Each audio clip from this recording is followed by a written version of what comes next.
आत्मीय भाइयों एवं बहनों, आपको सफल जीवन की दिशाधारा पुस्तक लेखक ब्रह्मवर्चस्व छात्र एवं युवा वर्ग के लिए अत्यंत उपयोगी, अनुपम एवं संग्रहणीय ग्रंथ आपको पढ़कर सुना रहे थे। आंतरिक दुर्बलताओं से लड़ पड़िए। इसी क्रम में आपको सुनाते हैं।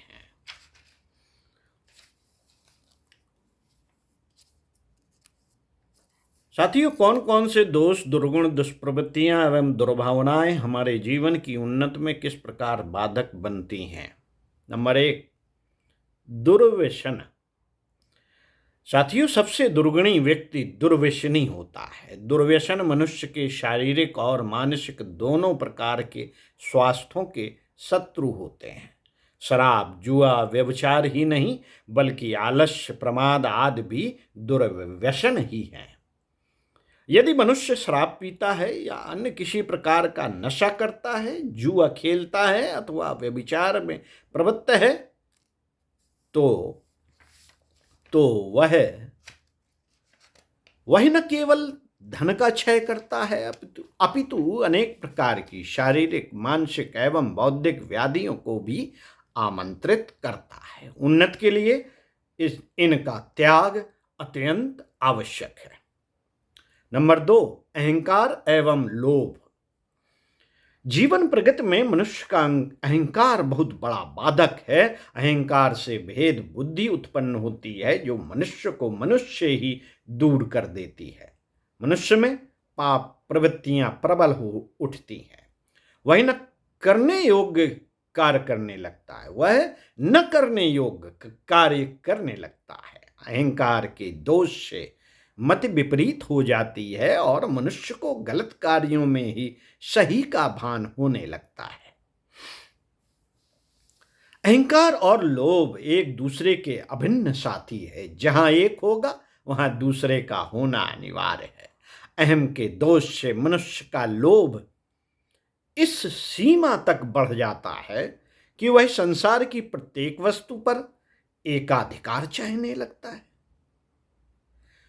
उसकी अधिकार लिप्सा असीमित हो जाती है। वह संसार के समग्र साधनों का लाभ केवल स्वयं ही उठाना चाहता है।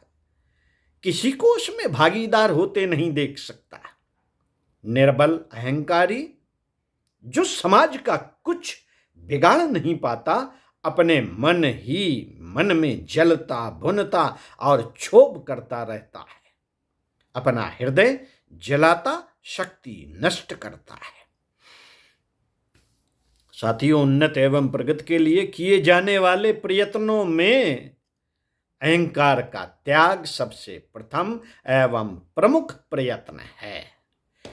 इससे उन्नत का मार्ग तो प्रशस्त होता ही है, साथ ही स्वयं में भी बड़ी संतोष एवं शांतिदायक स्थित होती है। नंबर 3, अभिमान। यहां बड़ा गड़बड़ है। स्वाभिमान, अभिमान।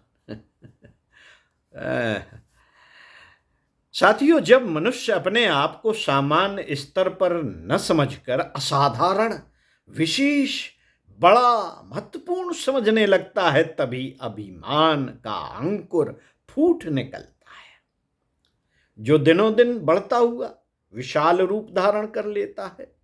झूठी प्रशंसा, उद्दंडता, स्वेच्छाचार, शेखीखोरी से भी मनुष्य अपनी वस्तु स्थिति को न समझकर अभिमान के पैरों से उड़ने लगता है।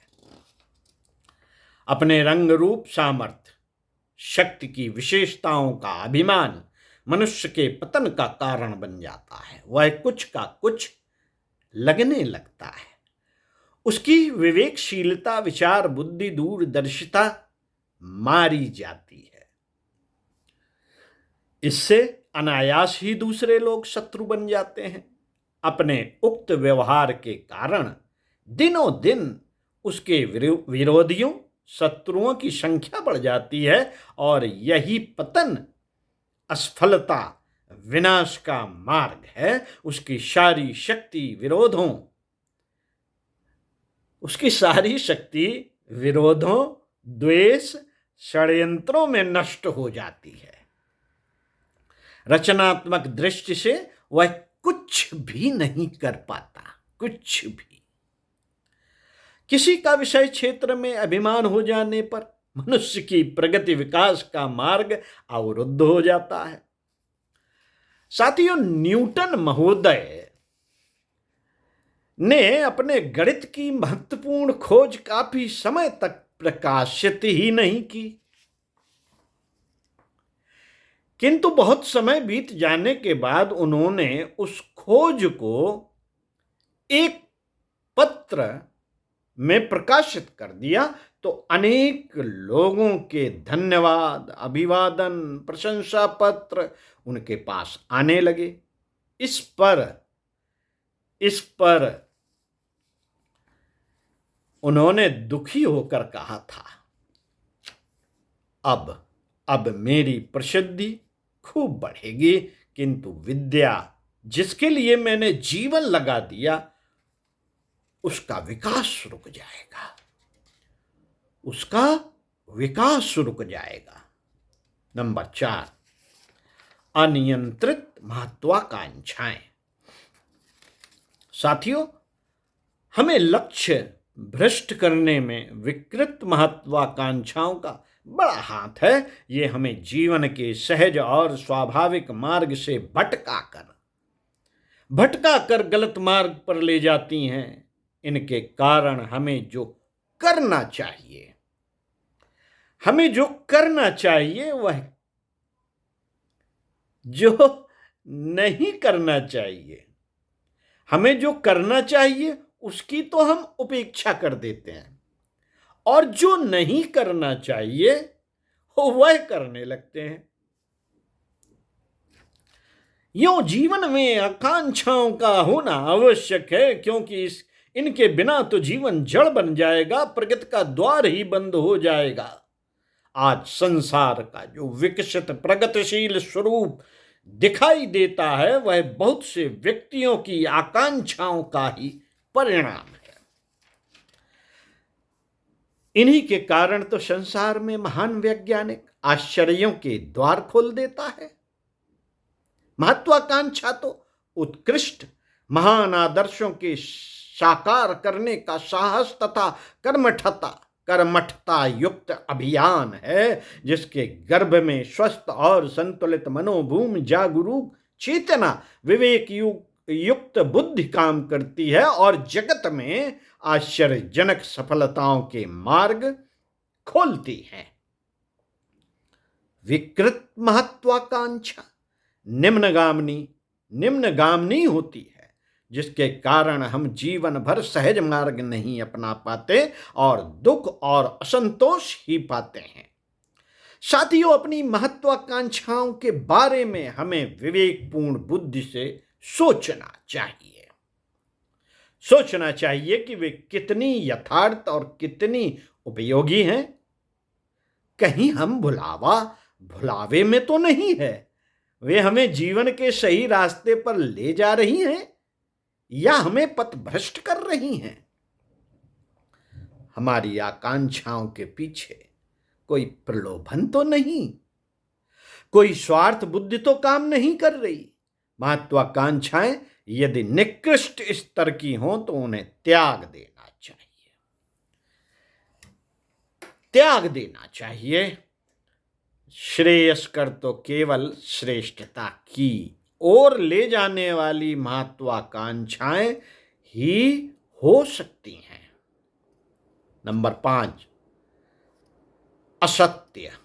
साथियों, असत्य को संसार के सभी धर्मों, संप्रदायों, समाज प्रणालियों में बुरा माना गया है। सभी महापुरुषों ने असत्य को छोड़ देने का उपदेश दिया है। किसी वास्तविक तथ्य को, सही बात को छुपाकर उसके बदले दूसरी ही नई मनगढ़ंत बात कहना, वैसा ही करना। वैसा ही करना असत्य का अनुसरण करना है। अक्सर लोग किसी दंड से बचने के लिए अथवा अपने दोषों को छिपाने या किसी लाभ की प्राप्ति के लिए झूठ बोलते हैं। अनुचित रूप से दूसरों को दोष देना एवं निंदा करना भी असत्य भाषण ही माना जाता है। इसी तरह अनाप शनाप बकना, कटुता भरे वचन भी असत्य भाषण के ही रूप हैं। किसी भी रूप में असत्य भाषण का आधार प्रलोभन, राग, द्वेष, लोभ आदि ही होते हैं। इसका व्यक्ति के जीवन पर भारी प्रभाव पड़ता है। असत्य के त्याग की शिक्षा किसी रूढ़ परंपरा पर आधारित नहीं है, वरन यह उन वैज्ञानिक सिद्धांतों पर आधारित है कि जिनसे असत्य के दुष्प्रभाव की जांच जीवन विशारदों ने की है। नंबर 6, स्वार्थपरता। यह भी एक दोष है। आइए इसके बारे में पढ़ते हैं। नियत की प्रत्येक क्रिया परस्पर आदान प्रदान के आधार पर चलती है। हर पदार्थ कुछ छोड़ता है तब उसे कुछ मिलता है। त्याग से प्राप्ति का नियम इतना सुनिश्चित है कि इसे तोड़ने की बात सोचने का तो कोई भी दुस्साहस करेगा, वह अपनी प्रगति और स्थिति के लिए संकट ही उत्पन्न करेगा।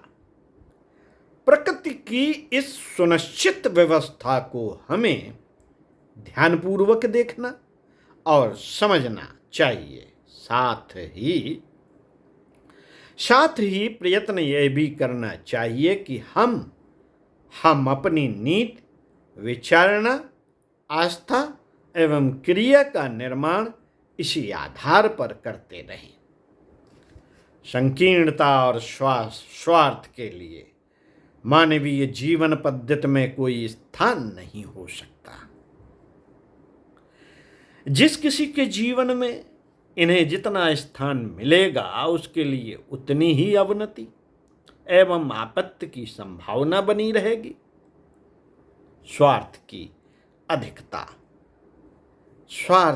अधिकता दुख का बहुत बड़ा कारण है। यह संसार सबके लिए समान रूप से है। अपनी अपनी आवश्यकता अनुसार इसके साधनों का उपयोग करने का सबको अधिकार है। जो स्वार्थी हैं, पहले तो वह हर वस्तु को केवल अपने लिए चाहता है, फिर अधिक से अधिक साधन उचित अनुचित हर उपाय से संचित कर लेता है। इसके बाद भी जब वह अन्य व्यक्तियों को सांसारिक साधनों का उपयोग करता देखता है तो बुरा मानता है, ईर्ष्या करता है। स्वार्थी व्यक्ति को दुनिया की पराई चीज अपनी दिखती है और जब किसी दूसरे को उसका उपयोग करते देखता है तो ऐसा अनुभव करता है कि मानो वह व्यक्ति उसकी चीज छीन रहा हो, उसे लूट रहा हो। समय पड़ने पर एक बार शत्रु सहयोग कर देगा शत्रु, पर स्वार्थी व्यक्ति नहीं करेगा, क्योंकि स्वार्थी सबसे बड़ा असहयोगी और अत्यधिक संकीर्ण होता है। मित्रों, हर बुद्धिमान व्यक्ति की उन्नति में बाधक इस